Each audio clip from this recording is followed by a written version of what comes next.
اب سوال یہاں پہ یہ پیدا ہوتا ہے کہ یہ دنیا اس ڈیل کو کس طرح سے دیکھ رہی ہے، اس کا اندازہ ہم مختلف ٹویٹ سے لگا سکتے ہیں۔ میرے سامنے بہت ساری ٹویٹس ہیں، میں صرف چند ٹویٹس آپ کے سامنے رکھ دیتا ہوں۔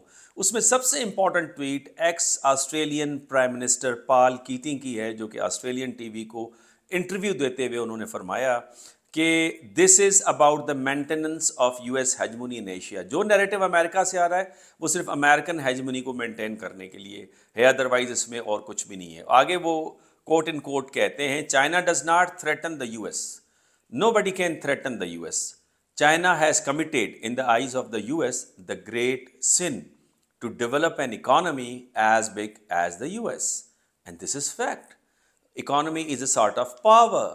تو پاور کے اندر ریئلسٹ یہ کہتے ہیں کہ آپ نے اپنی پاور کو بڑھانا ہے اور مخالف کی پاور کو کنٹین کرنا ہے تاکہ وہ بڑھ نہ سکے اور آپ کے قریب تر نہ آئے۔ عمران خان جو پاکستان کے ایکس پرائم منسٹر ہے، انہوں نے بھی اس پہ ٹویٹ کیا اور انہوں نے کہا کہ we welcome this development, my government had taken an initiative to bring KSA and Iran together for dialogue as part of our policy of wider engagement for peace and for unity of the امہ۔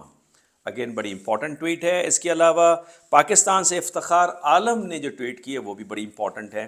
وہ کہتے ہیں China's role in revival of Iran KSA ties could be a blow to US diplomacy in the region, providing an opportunity to Pakistan's political parties، بڑی important بات، providing an opportunity to Pakistan's political parties and establishment to play their role and their cards accordingly and prove their loyalties to each side's Washington اور Beijing.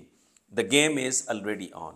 اس کا مطلب یہ ہے کہ جو پاکستان کے اندر اب ایک گیم چل رہی ہے، ایک کمپٹیشن چل رہی ہے pro Chinese and pro American establishment کے درمیان میں، بیوروکریسی یا ڈیسیجن میکرز یا رولنگ ایلیٹس کے درمیان میں۔ کچھ کا ٹلٹ چائنا کی طرف ہے اور کچھ کا ٹلٹ اس وقت یونائٹڈ اسٹیٹس آف امریکہ کی طرف ہے، اور اس کے اوپر میں مزید ڈیٹیل میں بات کروں گا۔ ایک اور ٹویٹ میں آپ کے سامنے رکھ دیتا ہوں، اور وہ ہے Saudi Arabia and Islamic republic restoring relations through a China brokered deal today is a Biden administration's failure and blow to US interest. اسی طرح سے اگر آپ ٹویٹ دیکھیں ایکس اسرائیلی پرائم منسٹر کی بینٹ کی، تو وہ کرٹیسائز کر رہے ہیں نیتن یاہو کی فارن پالیسی کی۔ انہوں نے کہا کہ یہ میجر بلو ہے اسرائیلی اسٹریٹجی کا، جس کے ذریعے سے وہ الائنس میکنگ کر رہے تھے اور ایک وال تعمیر کر رہے تھے ایران کے ارد گرد اور اسے آئسولیٹ کر رہے تھے۔ اس ساری اسٹریٹجی کو کے حوالے سے یہ میجر بلو ہے اور یہ اسرائیلی فارن پالیسی کی ناکامی ہے۔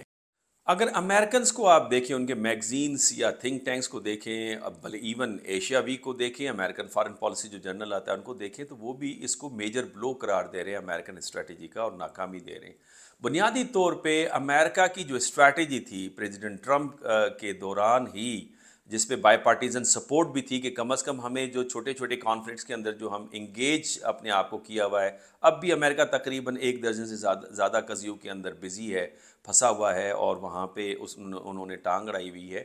وہاں سے نکل کر ہم ساری کنسنٹریٹ کریں چائنا کے اوپر اور چائنا کو کسی طریقے سے کنٹین کریں، اس حوالے سے انہوں نے کوارڈ بنائی اور پھر انہوں نے آکس بھی بنائی، جو انگلش اسپیکنگ جو کنٹریز تھے ان کے درمیان میں الائنس، تاکہ چائنا کو انسرکل کیا جائے اور اسے ایشیا کا نیٹو بھی قرار دیا جاتا ہے۔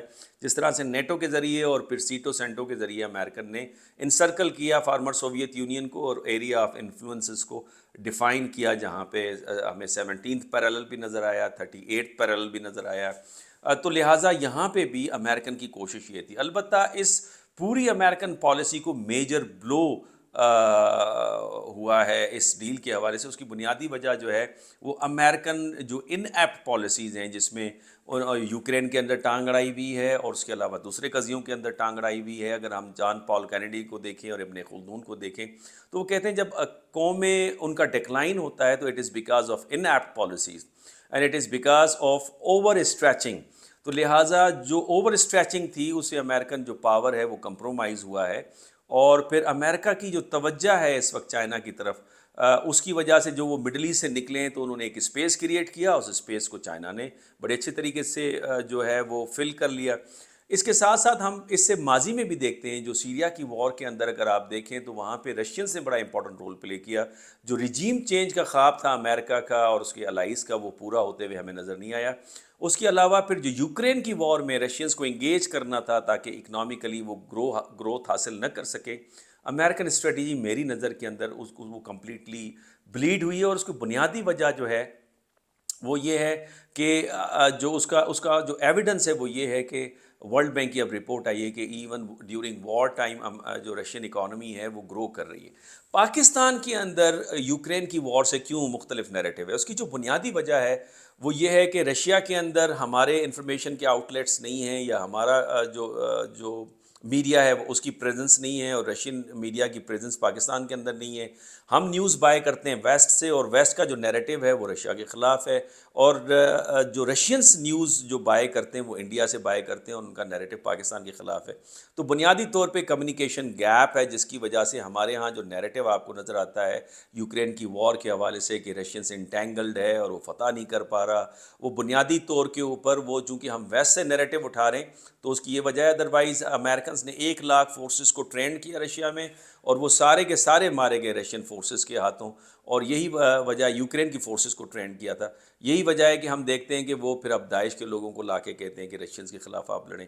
اور رشیا نے دنباس کا علاقہ تو ویسے ہی کنٹرول کیا ہوا ہے.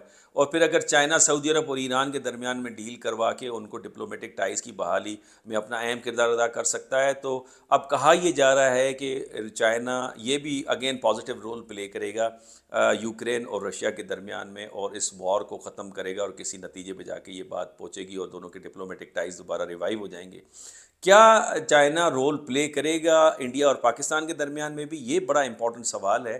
اور اس حوالے سے نہ انڈیا میں گفتگو ہو رہی ہے نہ پاکستان کے اندر گفتگو ہو رہی ہے، کیونکہ دونوں آرک رائیول رہے ہیں اور دونوں کے اندر ٹریڈ پوٹینشل بڑا زبردست ہے. اگر یہ ممالک کے درمیان میں کانفلکٹ ریزالو ہو جائے تو پورا خطہ جو ہے وہ خوشحالی کی لپیٹ میں آ سکتا ہے اور اپنے مسائل کو حل کر سکتے ہیں، انٹرڈیپینڈنس کریٹ ہو سکتی ہے.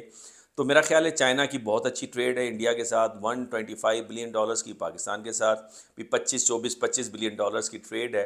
تو لہٰذا چائنا اس کے اندر بھی ایک امپورٹنٹ رول پلے کر سکتا ہے. اس کے ساتھ ساتھ میں یہ بھی کہوں گا کہ پاکستان کے اندر ایک اور بڑا سیریس مسئلہ ہے، اور وہ مسئلہ یہ کہ زیادہ تر آپ ہمارے جو رولنگ ایلیٹس ہیں یا جو ہمارے پاس اسٹرکچر ہے، اس اسٹرکچر جو رولنگ ایلیٹس کا ہے یا ایلیٹ کیپچرنگ کا ہے، اس کا گٹھ جوڑ ہے ویسٹ کے اسٹیبلشمنٹ کے ساتھ. لہٰذا یہی وجہ ہے کہ یہاں پہ ریفارمز نہیں آتے ہیں. البتہ امریکہ کی جو ریفارمز کی تاریخ ہے، میں نے پہلے بھی ویلاگس میں بتایا، بڑی رچ ہے.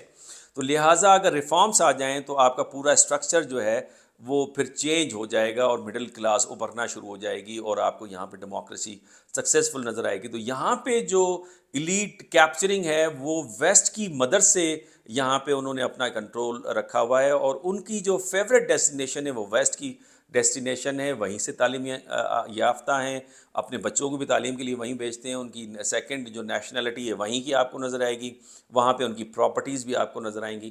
تو لہٰذا انہی کا وہ نیریٹو بائی کرتے ہیں، وہ نیریٹو رشیا کا یا چائنیز نیریٹو بائی نہیں کرتے. اور یہ بہت بڑا ایک سوال ہے کہ انٹرنیشنل پالیٹکس کے اندر چونکہ ساری ٹیکسٹ بکس امریکہ میں اور ویسٹ میں لکھی گئی، تو انہی کا نیریٹو ہمارے سامنے آ رہا ہے، ڈسکورس آ رہا ہے.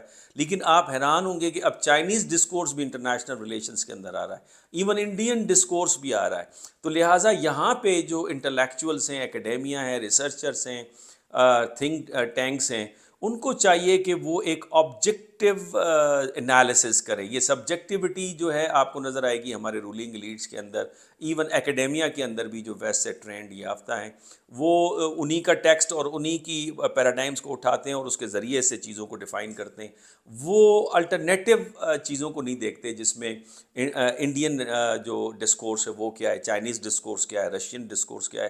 تو میرا خیال ہے کہ جو ہم نے 1970 کی وار کے بعد ڈیسائیڈ کیا تھا ذوالفقار علی بھٹو نے کہ ہمیں خطوں کے بارے میں ہم اگنورنٹ ہیں اور ان کے بارے میں علم حاصل کر کے پالیسی میکنگ کرنی چاہیے. میرے خیال میں آبجیکٹیو جب تک آپ کی انالیسز اینڈ فیکٹ بیسڈ آپ چیزوں کو نہیں انڈرسٹینڈ کرتے، جب تک آپ کی ایک افیکٹو پالیسی جو ہے وہ نہیں بن پائے گی. میرا خیال ہے اس وقت گولڈن اپرچونٹی ہے پاکستان کے پاس کہ وہ اپنے جو معاشی اہداف ہیں ان کو حاصل کر سکے، اور اس وقت جو معاشی پریشانیاں ہیں ان سے چھٹکارا حاصل کر سکے اس ڈیل کے ذریعے سے. سعودی عرب کے ساتھ بھی اچھے تعلقات ہیں، ایران کے ساتھ بھی، اور میں یہ کہتا ہوں اگین اینڈ اگین کہ ایون بھارت کے ساتھ، انڈیا کے ساتھ بھی ہمیں تعلقات کو رکھنا ہوگا، اور people to people contact, religious tourism اور ٹریڈ کے حوالے سے البتہ کشمیر کے محاذ پہ اگر ایک کانفلکٹ ہے تو وہ اگر اس کو مینیج نہیں ہوتا تو وہاں پہ آپ ضرور چپ کلش اپنی رکھیں، اور وہ ضروری بھی ہے۔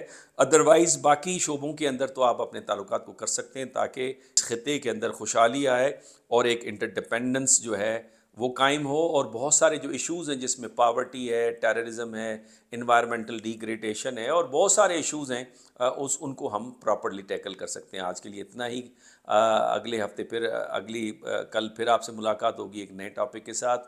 اگر آپ کو ویلاگ پسند آیا ہے تو آپ اسے لائک بھی کیجئے، چینل کو سبسکرائب بھی کیجئے اور اس کو شیئر بھی کیجئے۔ اجازت دیجئے، اللہ حافظ۔